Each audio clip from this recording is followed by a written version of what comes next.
Protesters once again gathered in the vicinity of the White House, kept a distance away by layers of police and Secret Service officers, invoking the name of the man whose death has sparked these nationwide protests. The president chose to assign responsibility for the violence that broke out in the past 24 hours, singling out the predominantly left-wing anti-fascist movement known as Antifa. The United States, he tweeted, will be designated Antifa as a terrorist organization. The problem is that there's no US law that would allow a group to be designated in this way. And the American Civil Liberties Union was quick to point out that any attempt to do so would raise concerns about the constitutional right to free speech, adding that a terrorist is an inherently political label that is easily abused and misused. The Attorney General subsequently clarified that the Joint Terrorism Task Force would investigate the violence, focusing on whether any group, including Antifa, was responsible. And Washington's mayor called on the president to temper the tone of his tweets. I think that the president has a role to play nationally in calming the unrest that we see in cities across America.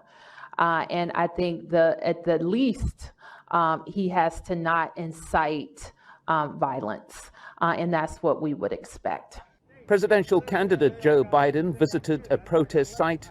Wearing a mask, he talked to demonstrators and then released this tweet urging the need to listen, and whether intentionally or not, including a picture of himself taking a knee in the manner of athletes in recent years protesting police brutality.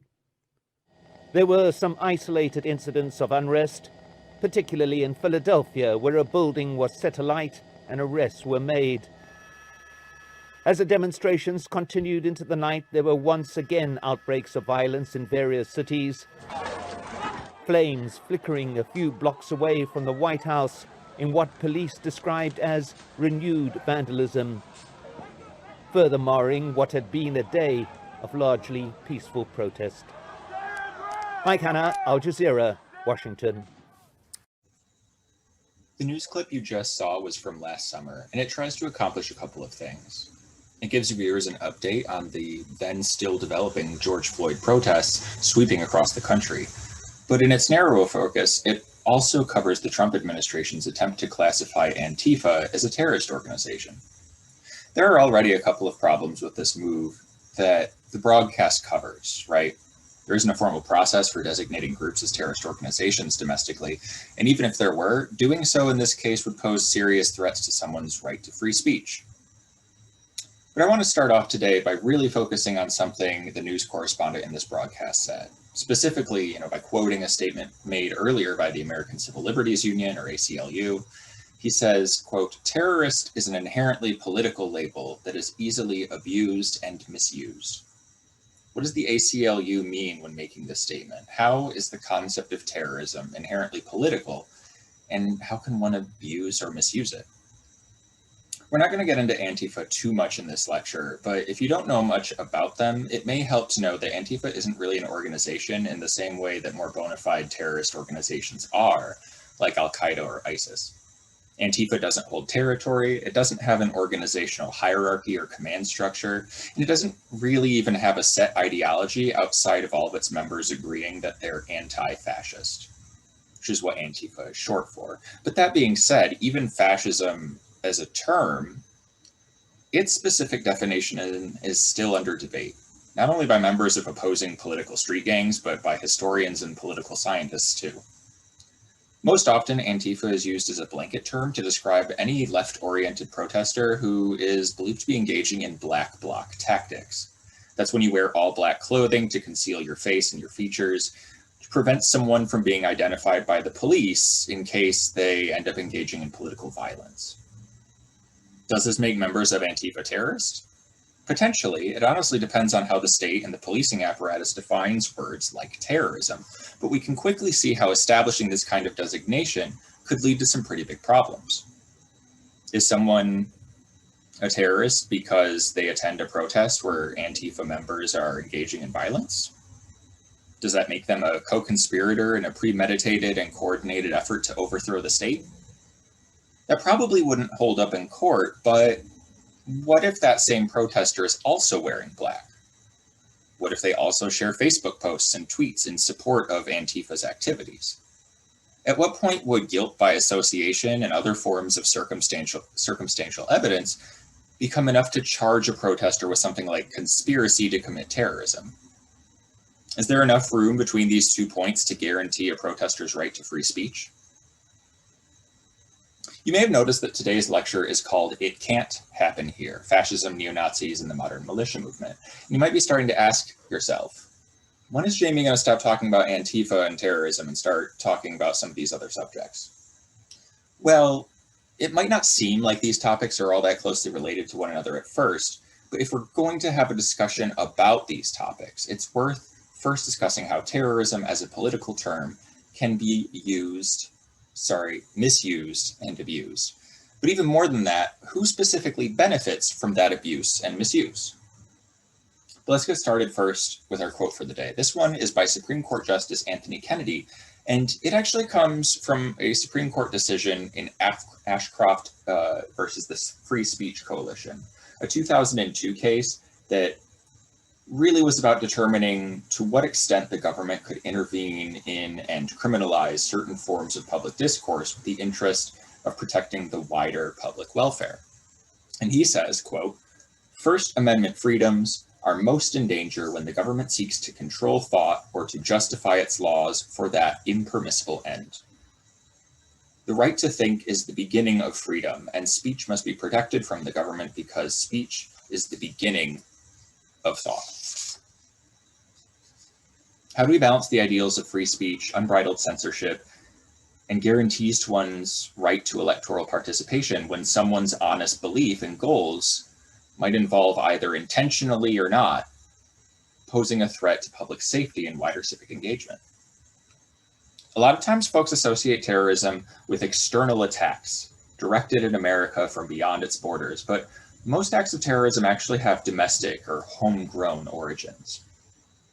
Why do most folks tend to arrive at the stereotype when thinking about terrorism? What even is terrorism? I'm going to start by actually offering some outside sources. And this is because as we've gotten further into the semester, more and more of our content has really started to broach current events. And I don't want anyone here to think that I'm inserting my own politics into historical discussion. That becomes more and more of a threat as we get closer to the present day, right? As we get closer to today, a lot of the things we're talking about are going to have pretty deep lasting political connections. And so if anything I'm saying in this lecture is coming as a surprise to you, or if you disagree with it, I'm very much going to take a don't take my word for it style approach. I'm going to refer to you to two sources that I've read before preparing this lecture that really dig into the heart of what I want to talk about today, and that is specifically right-wing terrorism and right-wing political violence. The first book that I'm going to recommend if you're interested in following up is The Second Coming of the KKK. That is a book by historian Linda Gordon. And the second book is Bring the War Home by Kathleen Belew. And that is more about the white power movement and paramilitary organizations after World War II, more specifically kind of during and after the Vietnam War. A lot of the information I'm going to be providing to you in this lecture, if not drawn from other reputable sources, comes from these books. So feel free to fact check me and follow up with the claims that are in this lecture, should you choose to. But with that aside, we're going to break our lecture up into 5 main sections for the day. First, we're going to want to spend some time talking about terrorism. What is it? How do we define it? And how well do these definitions stand up when we apply them to different case scenarios? Then we'll take a step back and look at the history of terrorism in America. This lecture is going to break from earlier talks where we've limited our discussion to World War II and after, because there are just some issues that predate that conflict that we need to address in order to have a full conversation about the topics we're covering today. We will come back to talk about terrorism and political violence after World War II, though, and why right-wing terrorism or reactionary political terrorism often isn't as widely discussed or acknowledged as other forms of terrorism that we might be more familiar with. We'll spend some time talking about the spread of fascist, neo-Nazi, and other right-wing beliefs that specifically coincide with the rise of the militia movement in the 1980s and 1990s, before turning to recent developments in America today and what they might potentially mean for the future of the United States. But let's remind ourselves of a couple things we've already talked about in class this semester. This is our last full lecture for the term, and we've already covered quite a bit in class, so it might be helpful to refresh our memories on some topics before we get started. First, remember that the civil rights movement ran up against considerable opposition, right? Not only in the Jim Crow South, but in the North too. While organizations like the NAACP made strides in ending de jure discrimination, de facto discrimination has remained persistent, and racist groups like the KKK terrorized and have continued to terrorize activists and communities of color working to protect their rights, regardless of these legal changes. As social and cultural movements in the 1960s and 70s gave way to codified legal reforms, the New Deal coalition began to fracture as opponents of civil rights, feminism, LGBTQ rights, the anti-war movement, and the counterculture began leaving the Democratic Party as part of a wider process known as political realignment. Not everyone who left the Democratic Party in the 60s and 70s did so in opposition to the rights that these groups were winning, but the Democratic Party's growing responsiveness to the concerns of marginalized communities could drive people out of the party, especially when they felt that this focus came at the expense of solving their own economic woes. Lastly, remember that as the political power of the right continued to grow throughout the 1980s, so did the political influence of family values activists, religious evangelicals, and other groups. And this led feminists, labor activists, and other progressives of the day to fear the potential for a rollback of the rights that they had fought so hard over the past several decades to secure. Okay, so let's talk about defining terrorism. Right, we've refreshed our memory somewhat. Now let's take some time to really consider what terrorism is. How do we define the term, and what makes someone a terrorist specifically?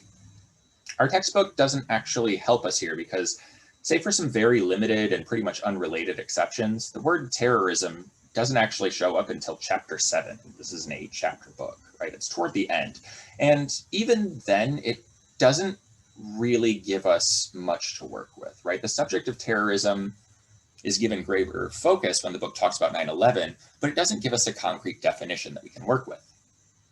Okay, so where else can we look for a definition? Well, I'll admit that whenever I come up on a term that I'm not really familiar with, or if I'm struggling to come up with a definition for, I'll be straight with you. I try checking Wikipedia for some comprehensive answers.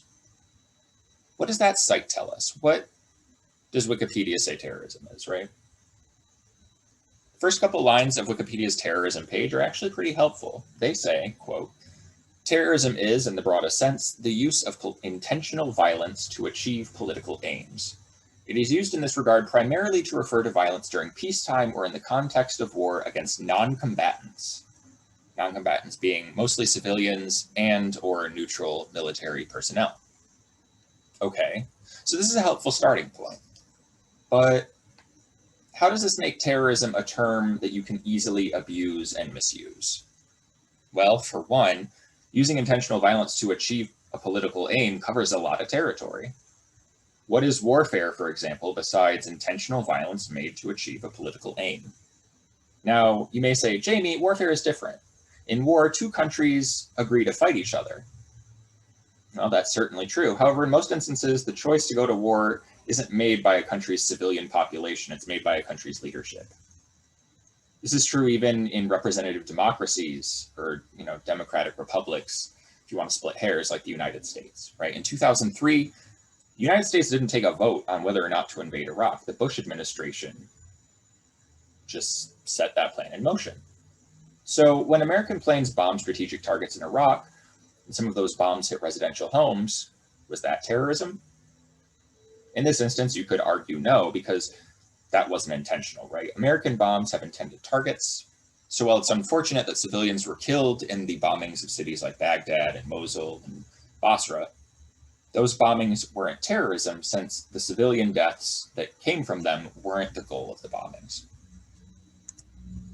Okay, but what about World War II? Bombing campaigns against Axis powers like Germany and Japan, well, not always targeting civilians, certainly focused on cities and other populated areas where civilians worked and lived, often far away from the front lines.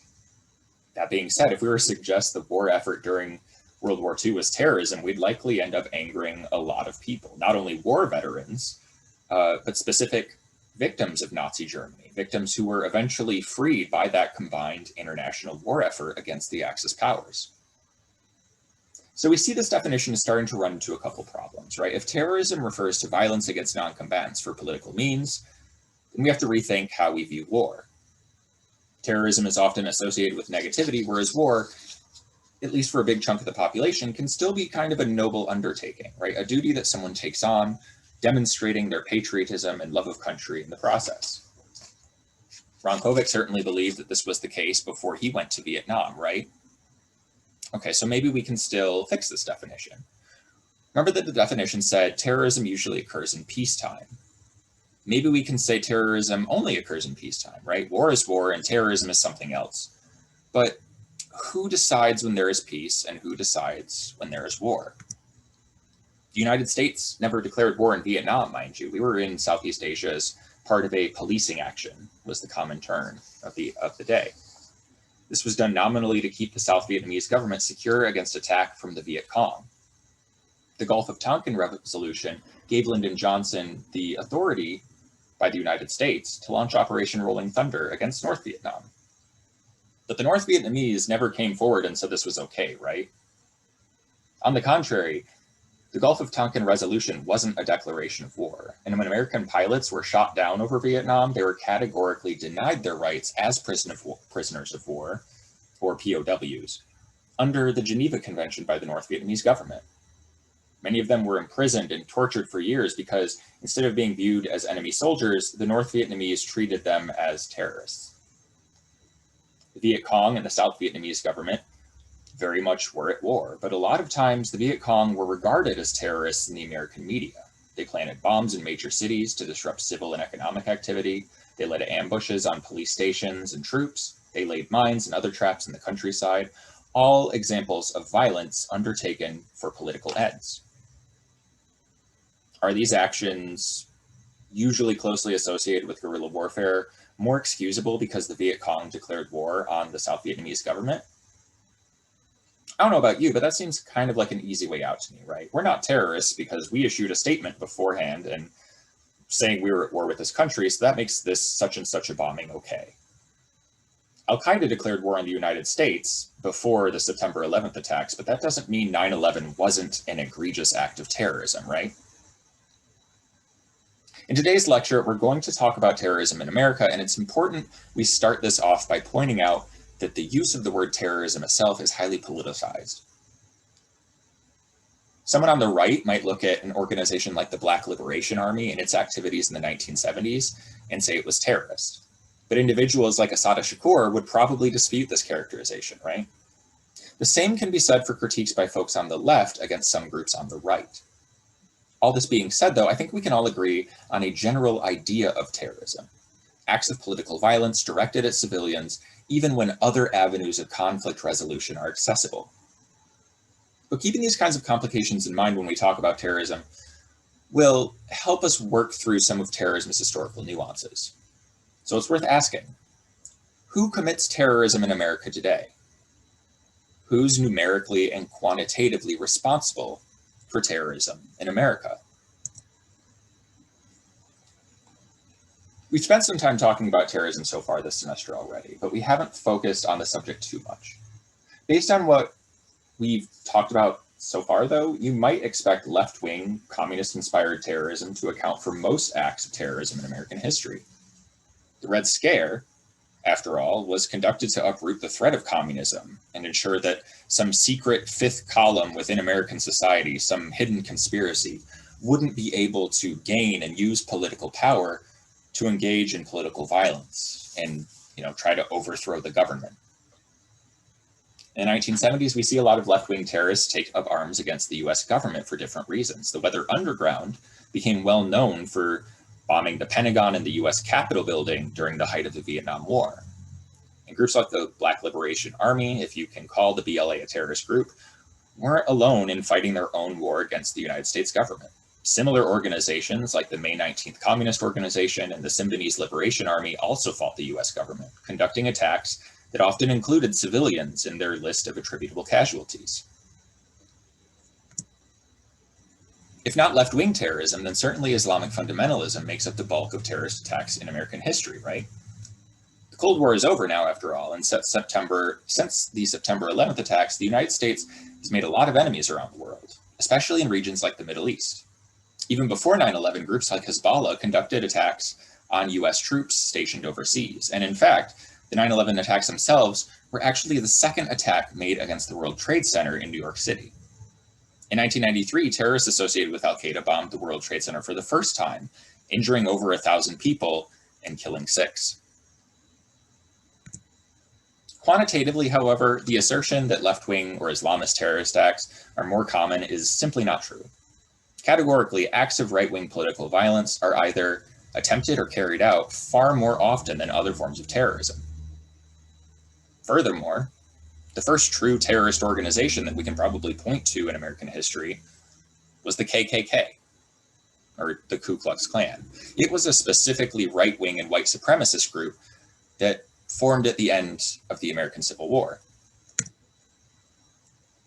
Right, so the KKK formed at the end of the Civil War to continue fighting against abolition and moves to enfranchise African Americans and other communities of color during a period that we know now as Reconstruction. Reconstruction is a difficult period of American history to talk about because it's a time when American ideals like equality and democratic participation are not only challenged by reactionary forces like the KKK, but actually defeated. From 1865 until the end of Reconstruction, which was formally declared in 1877, 12 years later, the KKK embarked on a campaign of racist terrorism across the former Confederacy to prevent the creation of institutions of Black political power there.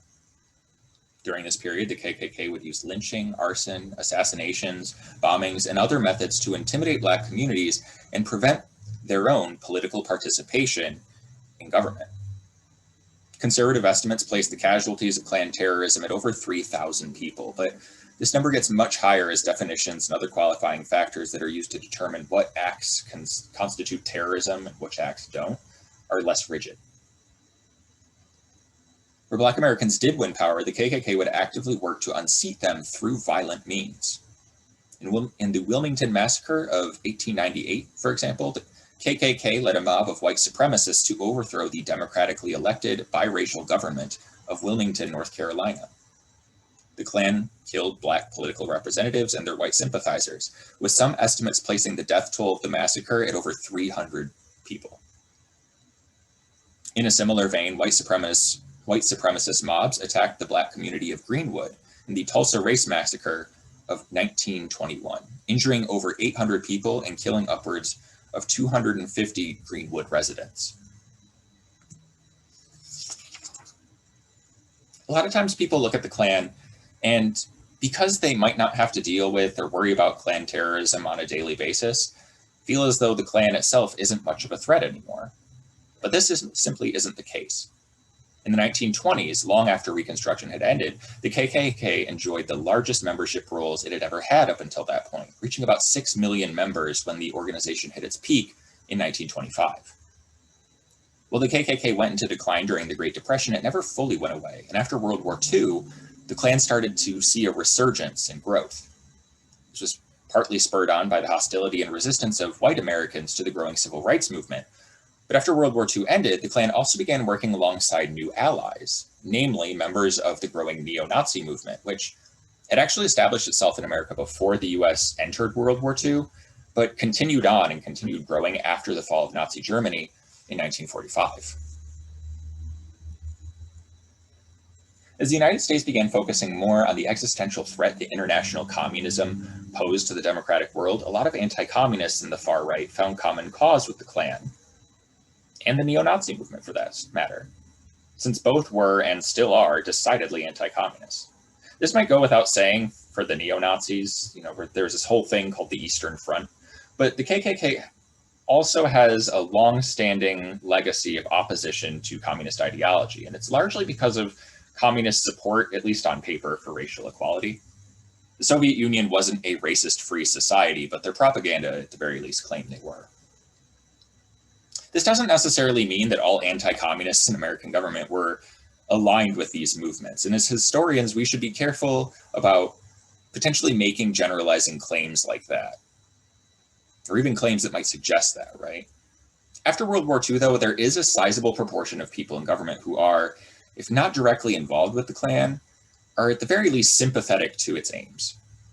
Homer Martin Adkins, who was serving as the governor of Arkansas at the end of World War II, and West Virginia Democratic Senator Robert Carlisle Byrd are just two noteworthy examples of Klansmen who held elected positions in government and were Klan members.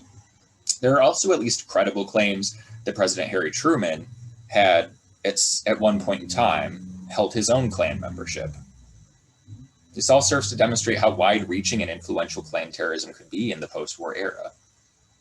Oftentimes, historical apologists will dismiss these ties by pointing out that many Klansmen viewed their membership in the organization as something akin to a gentleman's club, right? By some measure, forwarding the implication that by the 1950s, the Klan wasn't the same violent organization it formed as at the end of the Civil War, but this overlooks the violence the Klan continued to perpetrate throughout the era. In 1951, Harry T. Moore, the state co-founder of the Florida NAACP, and his wife were killed by a dynamite bomb.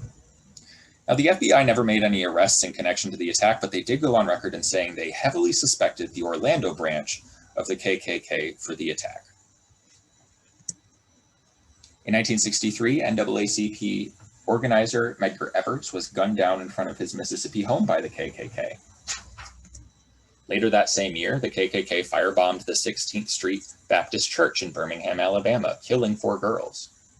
The church was bombed for supporting MLK's Southern Christian Leadership Conference.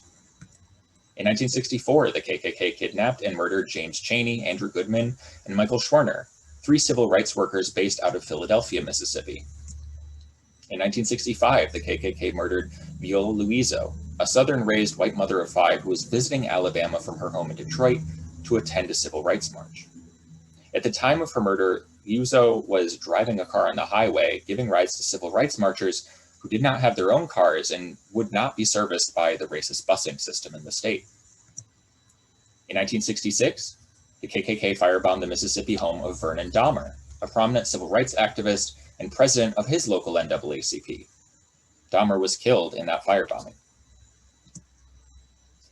These are just a couple of examples you can cite from the post-war era that show how violent the KKK still was. And keep in mind that these attacks aren't coming only from the KKK. As the civil rights, feminist, LGBTQ+ rights, and other social movements calling for reform gained ground, the KKK and other extremist groups advocating political violence became more entrenched and saw increased support. In 1958, for example, neo-Nazi white supremacists bombed the Hebrew Benevolent Congregation Temple in Atlanta, Georgia. And after the U.S. Supreme Court's Roe v. Wade decision in 1973, which established a woman's right to choose, Christian evangelical groups began carrying out anti-abortion political violence, murdering doctors and clinical staff at women's health centers in an effort to intimidate clients from scheduling appointments there. So at this point, you might be thinking, okay, so maybe Jamie is correct when he claims that right-wing political violence happens more often, but then why don't we talk about it as much as folks tend to discuss Islamic fundamentalism or left-wing violence? Well, in order to unpack why that is, we should probably spend some time talking about reactionary politics and the Greensboro Massacre. It was right about there that I was bent over Jim Waller, who was shot in the back. I took his glasses off, and I heard the air come out of him and knew that he was dead. My name is Reverend Nelson Johnson. I survived an attack by the Klan and Nazis in November of 1979, in which 5 people were killed, 10 were wounded, and this neighborhood was terrorized.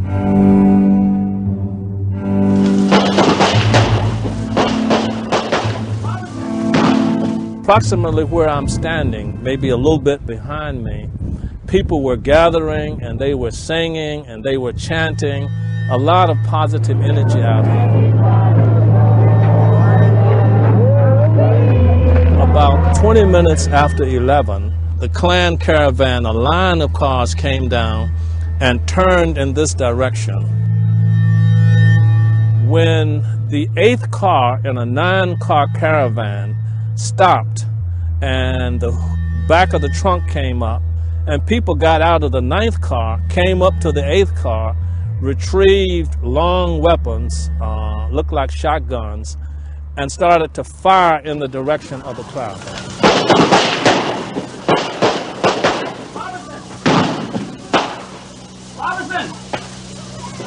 At that time, I was attacked by a Nazi with a butcher knife, and actually it was right in here, right about here, that we engaged each other, and he cut me through my arm when I was trying to block him, and then I heard the shots. In a few seconds it stopped, and the cars rushed away. Michael was shot in the face right about here. Caesar was shot right about here. Jim Waller was shot closer back to this direction.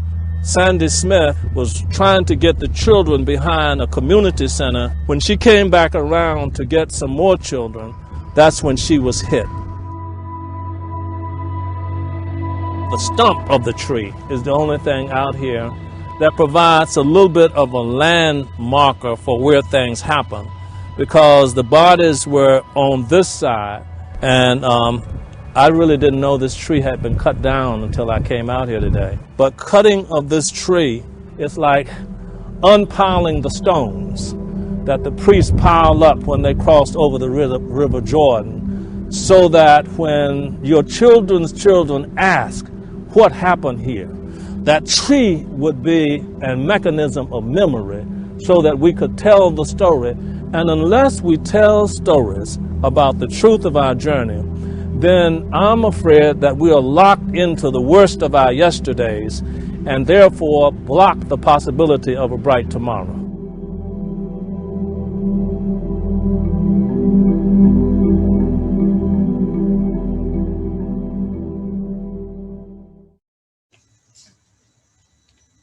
Despite having considerable knowledge beforehand that the Klan was preparing an attack on the activists, police arrived at the scene in Greensboro only after members of the Klan and Klan-allied neo-Nazi groups had already left the scene. They did arrive. They began arresting protesters who had remained in the area to help care for the wounded. As the video mentions, criminal trials were held against Klan members, but everyone who was accused ended up being acquitted. It was actually not until October of last year that the Greensboro City Council admitted fault for failing to intervene in the attacks and formally apologized for the complicit role the Greensboro police had had in the massacre. So why did the police decide not to act when they knew the KKK was preparing for armed violence? Why did the police begin arresting protesters when they arrived at the scene, despite the fact that the protesters had been the ones who were attacked, and they had made up all 5 deaths attributed to the massacre? The decision by the jury to acquit Klan members of all charges was framed in the context of motives. Because 4 of the 5 protesters killed in the massacre were members of the Communist Workers' Party, the Klan was able to argue before the jury that their actions were not motivated by racial hatred, but out of politically motivated fears. In an argument akin to Dan White's Twinkie defense, which is being made in San Francisco on the other side of the country in 1979, the same year Greensboro takes place, the KKK reasoned that they had a political panic that was brought about by the presence of communists at the event, and that is what compelled them to violence. The trend we see here, where public discourse and other institutions in society can privilege right-wing activism and violence above other forms of political violence, is based in the nature of reactionary politics. Now, reactionary politics are essentially political views that favor returning to previous political states or systems in society that adherents believe possessed positive characteristics absent in contemporary society. Reactionary politics aren't always negative and can be expected following any major political changes, as new ways of doing things rub up against what individuals are used to and comfortable with. This is sometimes likened by political scientists to a kind of pendulum, where anytime political change pushes so far in one direction in a given period, a reaction to that change can be expected to push back against more radical forms of change, so that this kind of pendulum rests more closely near its original center, its starting point. When looking at historical changes, reactionary politics most often find favor with and support among people who hold positions of power and privilege in society. This is because, at least most often, progressive reforms that are calling for change stand at odds with the interests of the powerful. Well, it's not always the intent to do so. Fighting for the agency of others usually comes at the expense of another party's authority, right? The rights won by the civil rights movement came at the expense of the political monopoly that the architects of Jim Crow held over the American South. Rights won by feminists and LGBTQ rights advocates came at the cost of the social and cultural authority that certain institutions had. Those institutions had viewed women and LGBTQ people as inherently unequal and lesser. And when the government recognized their rights, they were also, in an indirect sense, telling these institutions that they were wrong. When we look back at the Civil War even, we have to remember that so many of the poor white yeoman farmers who chose to fight for the Confederacy did so, not because they owned slaves, they were too poor to own slaves, but because abolition would have jeopardized their position within the antebellum South social hierarchy. They reacted to the possibility that they would lose their elevated status and privilege by fighting to protect and keep it. The protesters at Greensboro had gathered in that city to support the labor rights of predominantly Black textile workers in the area. Now, it would be wholly inaccurate to claim that the Greensboro police refused to act because they felt that the protesters were trying to challenge their power. Just as it would be entirely misleading to claim that members of the jury chose to acquit members of the Klan because they opposed some vague notion of social reform, right? That being said, though, at the end of the 1970s, the view of the labor movement, the civil rights movement, and other social movements was one of disruption. The protesters at Greensboro came to fight for the labor rights of that community's predominantly Black textile workforce, but to some members of the Greensboro community, the protesters were coming to stir up trouble. They were coming to cause disruption. This contributed to this prevailing mindset, this zeitgeist that, at least in the minds of some people in Greensboro, made the KKK's actions, if not justifiable, then at the very least understandable. In the 1970s, the economy was bad, unemployment was going up, inflation was awful, and this came at around the same time that a lot of the civil rights and feminists and LGBTQ rights were starting to be enshrined in law. And people who ascribed to reactionary political views tied those two together. This might be a really long-winded answer to the question over why we learn more about left-wing and Islamic political violence than white supremacist terrorism. But it's also a point that we've danced around a lot this semester without directly tackling head-on. Left-wing and Islamic terrorism tend to originate from marginalized communities, communities that are easily otherized. Terror from the right collides less with established social convention that can make it more palatable. This can mean, but doesn't always mean, that in times of rapid political change, more common incidents of right-wing political violence end up receiving categorically less attention than other forms of terrorism. Now, you've probably noticed that a lot of what we've been talking about so far takes place in the 1970s or earlier, right? Even though last week our class was discussing the 1990s and the 2000s. Well, just as the eras of Reconstruction, the Roaring '20s, the post-war civil rights movement, and even the 1970s were all periods of rapid political and social change that invited right-wing reactionary terrorism, the 1990s were too. I want to put some emphasis on the 1990s because a lot of what we're seeing happening in America today is also going on 20 years ago. And there are a lot of similarities with the 1990s and the recent rise of today's political violence. So let's talk about the 1990s and the militia movement. With the end of the Cold War in the 1990s, American politics became less centered on international relations and the threat of Soviet aggression, right? The Soviet Union isn't there anymore. And domestic issues began receiving greater attention. We've talked about some post-Cold War reforms like the ADA or FMLA, both of which have been acknowledged as incredible successes, but we also spent some time talking about failed reform efforts. In the 1990s, there was a push for a universal healthcare system, for example. Universal healthcare received a lot of pushback because its opponents argued that it would be too expensive for the government to fund. And while this argument compelled a lot of Americans, others were more concerned about how much healthcare reform would expand the powers and scope of the federal government. These same concerns contextualized other political debates going on at the time. States discussing issues like states' rights, right? Should the federal government have say over the states?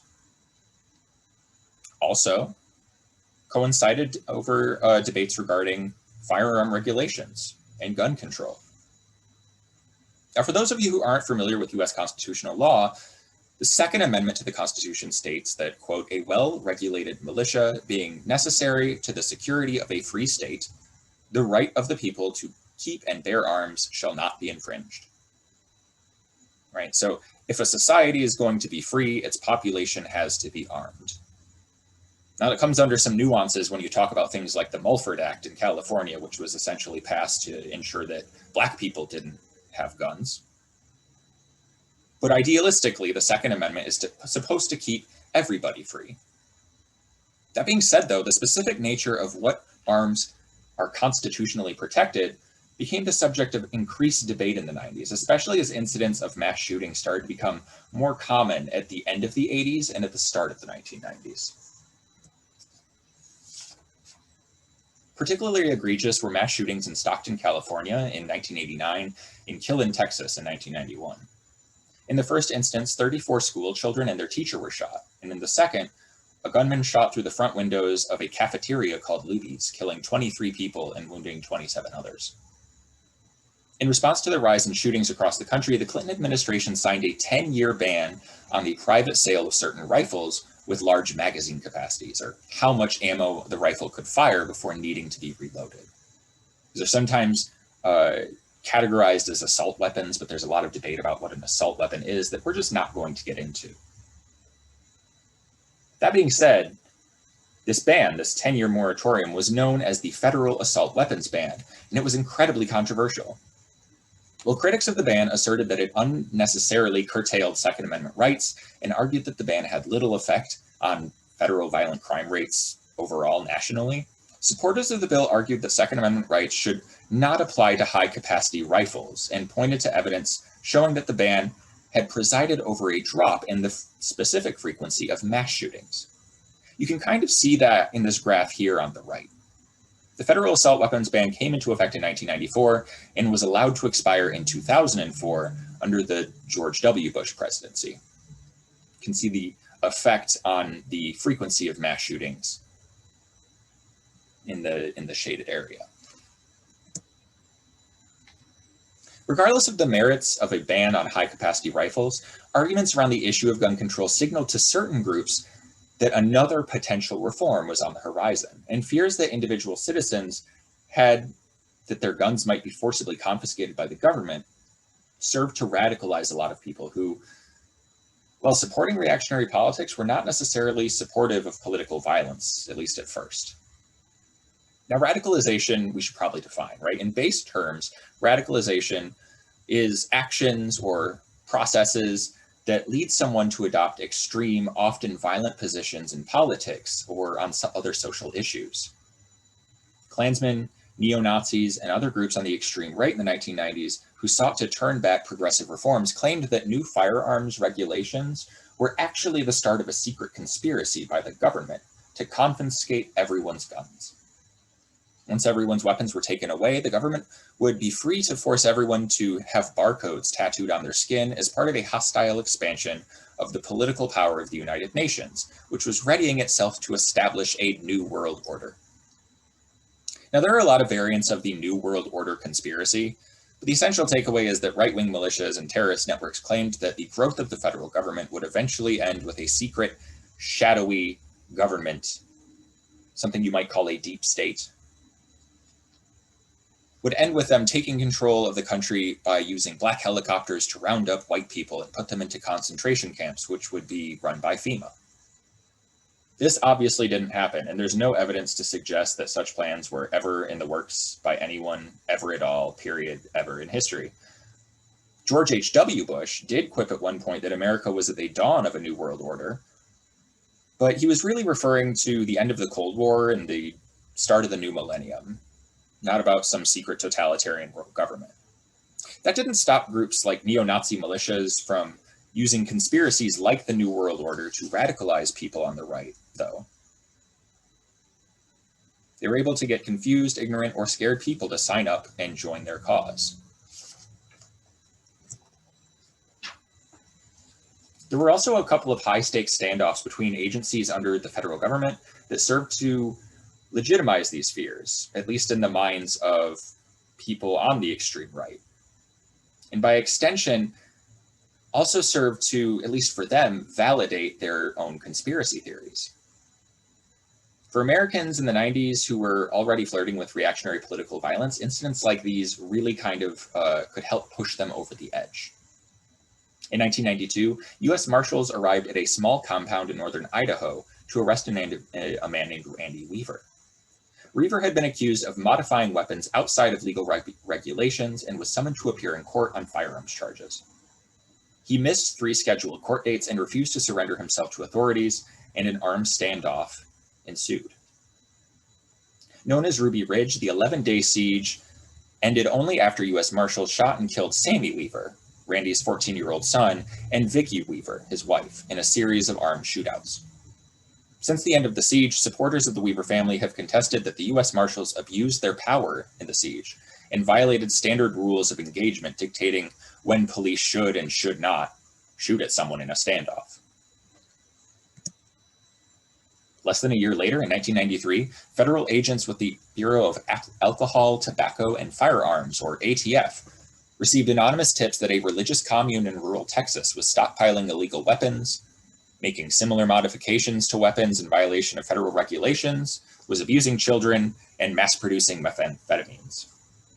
The commune itself housed around 100 adherents of the Branch Davidian sect of Christianity, who believed that an armed showdown with the federal government was foretold in their readings of the Christian Book of Revelations, the last book in the Bible.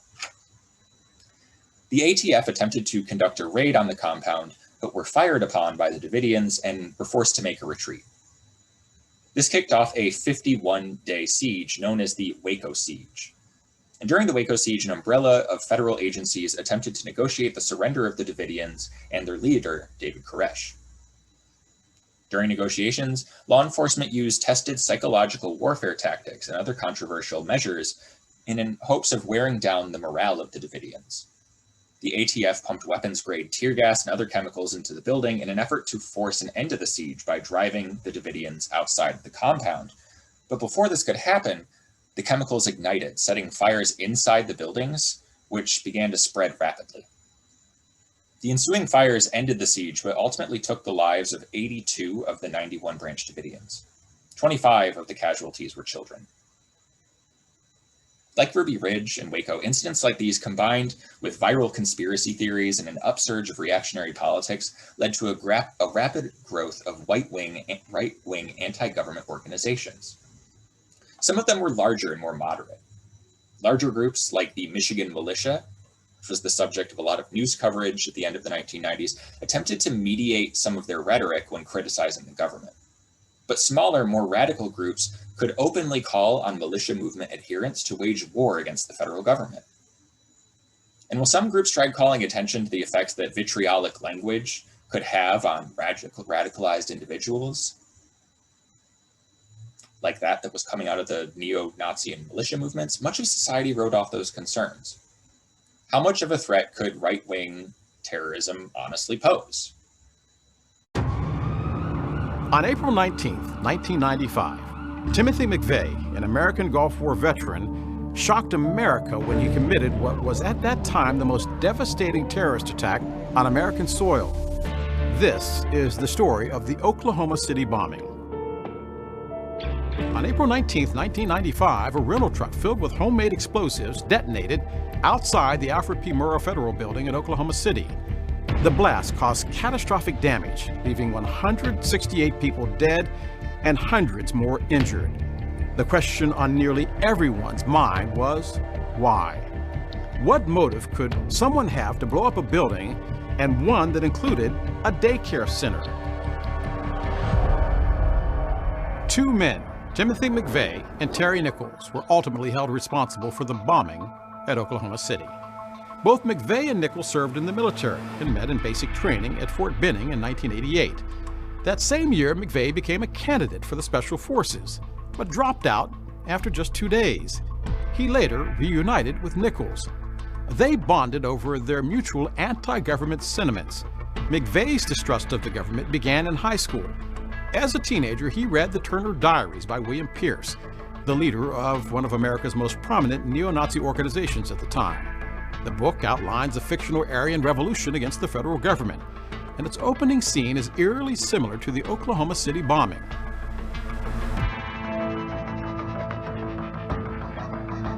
A truck exploding outside a government building. By 1994, McVeigh and Nichols' hatred and distrust of the government had been further fueled by events like the FBI assault on the Branch Davidian compound, home to a religious cult in Waco, Texas. In September of 1994, McVeigh and Nichols began plotting to destroy a federal symbol. They chose the ALFRED P. MURRAH Federal Building in downtown Oklahoma City. On the morning of April 19, 1995, McVeigh parked a rental truck filled with homemade explosives outside the ALFRED P. MURRAH Federal Building. At 9:02 a.m., he detonated the bomb. The blast destroyed nearly half of the building, collapsing its entire north wall. It also left a 16-block radius of destruction. Nearly 300 buildings in the immediate area were damaged, including the Journal-Record building 5 blocks away. 25 buildings were completely destroyed. 850 people were injured, many in the surrounding area, including 39 people at the Water Resources Board building, 1 block north of the explosion. 168 people were killed, 19 were children. More than a third of the population of Oklahoma City knew someone who was a victim of the attack. For an attack on a scale America had never before seen, it required a response that was perhaps never thought needed. In the aftermath, 12,384 people volunteered in the rescue and recovery efforts. 16 different organizations ranging from FEMA to the IRS established volunteer areas at the Recovery Service Center. From every corner of America, people responded, said Larry Mackey, the lawyer for the prosecution. Rescuers from across this country descended on Oklahoma City. Literally hundreds and hundreds of law enforcement officers got in their cars, caught planes, and headed to downtown Oklahoma City. America was in shock.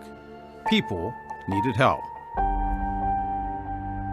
McVeigh and Nichols were arrested.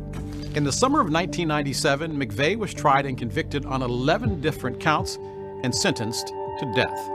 He was executed by lethal injection on June 11, 2001. Nichols was found guilty on 1 count of conspiracy and 8 counts of involuntary manslaughter. He was sentenced to life in prison. In 2004, he was tried again on state charges in Oklahoma and convicted of 161 counts of first-degree murder, including fetal homicide. He received 161 consecutive life terms in prison. Today, the Oklahoma National Memorial Museum honors those who lost their lives and the survivors of this horrific attack. Even decades later, Americans still try to find rationale and reason, an explanation for acts of senseless terror, and hope that they will never happen again.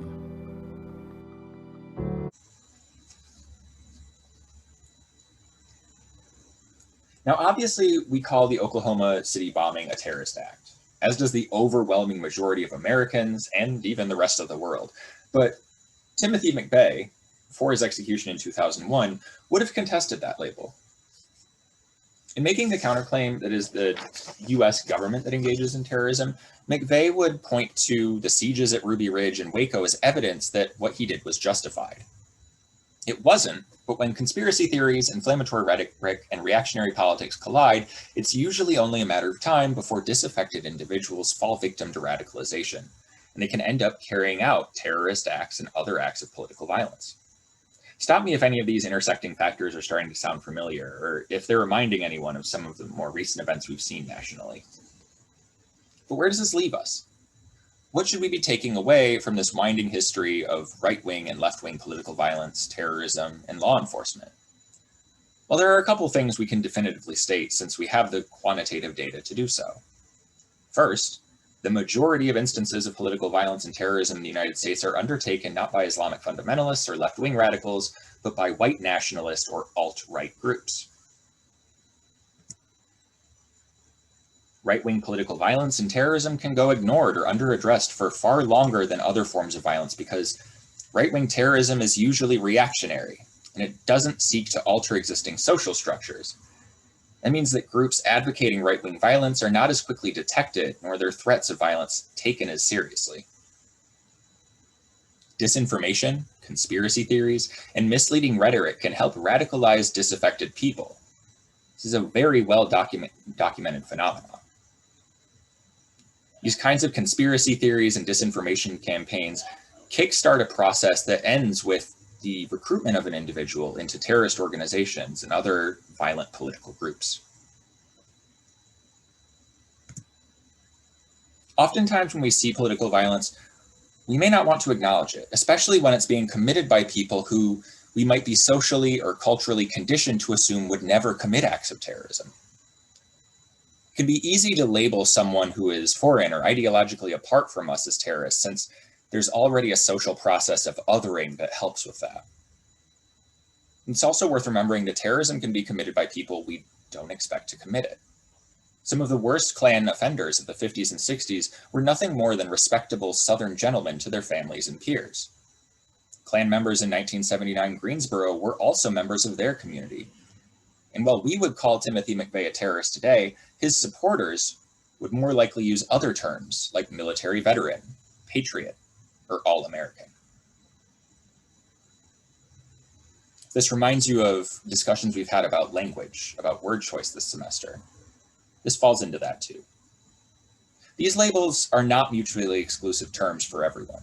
And the longer we overlook one kind of terrorism committed by veterans, militia members, and quote-unquote patriots, the more we enable certain groups to intimidate, coerce, and take power for themselves if they aren't holding on to it already. Is Antifa a terrorist organization? The government may say so. Probably not, since Antifa isn't an organization to start with. But can Antifa supporters commit terrorist attacks? Certainly. Some already have done so, and others are more than likely to go on doing so in the future. What about the KKK? The government has never recognized the Klan as a terrorist organization and has never used federal force to suppress the Klan since the end of Reconstruction over 100 years ago in 1877. How do we deal with political violence in this country? Anthony Kennedy and the ACLU, despite being on opposite sides of the political aisle from one another, seem to agree that regulations over free speech are not the answer. The ACLU, despite being existentially opposed to the KKK as an organization, have defended their rights in court on numerous occasions. While this has been going on, the KKK and other right-wing groups have seen substantial increases in membership. In 1999, for example, the Anti-Defamation League estimated that there were 29 active Klan chapters in the United States. In 2015, the Southern Poverty Law Center, or SPLC, suggested that number had risen to 190. The very forces that drove people into radical groups are as prevalent today as they were in the 1950s, as they were in Greensboro in 1979, as they were in Oklahoma City just over 26 years ago. What's more, these same forces that drove earlier waves of radicalization also drove radicalization in Weimar Germany 90 years ago. Terrorism is a devastating force on society, not only because it leaves injury, death, and broken communities in its wake. We've seen that it does that, certainly, but terrorism also normalizes political violence more generally, and that serves to erode public confidence in one's national community. As political violence and terrorism become more frequent, more people tend to give up on the democratic process, dismissing it as either ineffective, unactionable, or even fraudulent. We often forget that political violence and terrorism aren't undertaken simply for the sake of violence alone. Street clashes, assassinations, bombings, and other forms of political violence played a crucial role in Adolf Hitler's democratic rise to power in Germany. And while as a historian, I reflexively have to shudder whenever making any Hitler comparisons in history discussions, there are certain historical lessons we can draw on from that area. Political violence is a means to an end for radical groups of all kinds, and when we are willfully ignorant of the means, when they are going on all around us, the ends can wind up sneaking up on everybody. It can't happen here, can it? So that is going to bring us to the end of today's lecture. As usual, make sure that by the end of the week, so this week, by the end of the day, Friday, June 26th, that you are making those 2 discussion board responses out of the 4 options that are there. Make sure you're responding to 2 of them. Also make sure you're putting in replies to some of your classmates' responses, right? Keep on having those constructive, but also respectful conversations with each other, right? I've been enjoying reading everyone's insights throughout this semester. A lot of people have contributed a lot from a lot of different perspectives. And so I really appreciate going over these, and I've been consistently blown away with some of the comments that everyone's been making these last several weeks. So keep it up. You're all doing great. This is our last week, so I know a lot of times with the end of the semester, sometimes things can feel like they're dragging on a bit.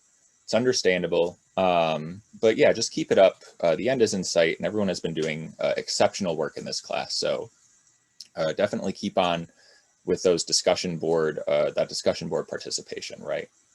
Also, make sure you're following up with the readings. This week we have chapter 8 of These United States. It's the last chapter of our textbook. It's more or less going to take us up to the present day, minus like the last couple years. I believe it was published in 2016, so it's fairly recent, bringing us like pretty close to today. So make sure you're wrapping up that textbook. Also, we do have 2 articles. The first isn't really an article. It's an op-ed or opinion editorial that was published with The Nation. The author has the opinion. This isn't necessarily shared by everyone, right? It's not like a factual nonfiction. This is a statement that everyone in the history community can kind of stand behind. It's nothing like that. This is just the author's opinion. And he thinks the American empire is falling apart. After you read that, one of these discussion boards that you can participate in is, do you agree or not? Based on your understanding of history, current events, and everything that's been going on, do you think the American empire is in decline? Or are we just going through a little bit of a slump like we did kind of in the 1970s, right? Like how do we approach these coming years with all of the anxieties that are tied with them in a way that avoids unnecessary hardship and pain, right? How do we learn from history going into the future? And on that vein, there's also an article by CSIS, it's the Center for Strategic Intelligence, about the escalating terrorism problem in the United States, specifically domestic terrorism, which isn't always, but is more often than not right-wing in nature. How do we confront that? How do we address that challenge, the challenge of domestic terrorism, the challenge of right-wing political violence, of reactionary violence? How do we address that in a meaningful way while also ensuring that we are protecting and upholding the rights and freedoms of individual people, as well as groups of people, right? How do we balance these 2 issues? Are they necessarily, mutually exclusive? Are they in opposition to each other? How do we view these concepts? If you're a little unsure about where your standing is in class, or if you just want to make sure you get a couple extra points, a reminder that our 5th and last extra credit film review will be due on the end of the day, the 25th. This last documentary is actually pretty recent. It was only published a couple years ago in 2017. It's by PBS. And it is called American Patriot Inside the Uprising. It's about an armed standoff between the federal government and independent ranchers, specifically a family of ranchers, is a family known as the Bundy family out west. They and a lot of their supporters have an armed standoff with the federal government over issues like land use and federal authority and who has rights to use the land and how much power does things like the Bureau of Land Management, right? How much power do government agencies have when managing national lands? So, if that's a issue or a topic that's particularly interesting to you, or if you just want to make sure you're picking up a couple extra points, don't be afraid to write a review after you watch that documentary. I've said this a couple of times before, but the guidelines for documentary reviews aren't necessarily stringent, right? I'm not going to dock you points if you don't use like specific vocab terms. So don't be afraid to be a little bit creative when you're writing these reviews, as long as, of course, it's respectful, you're not plagiarizing, right? We do have these academic standards we need to maintain.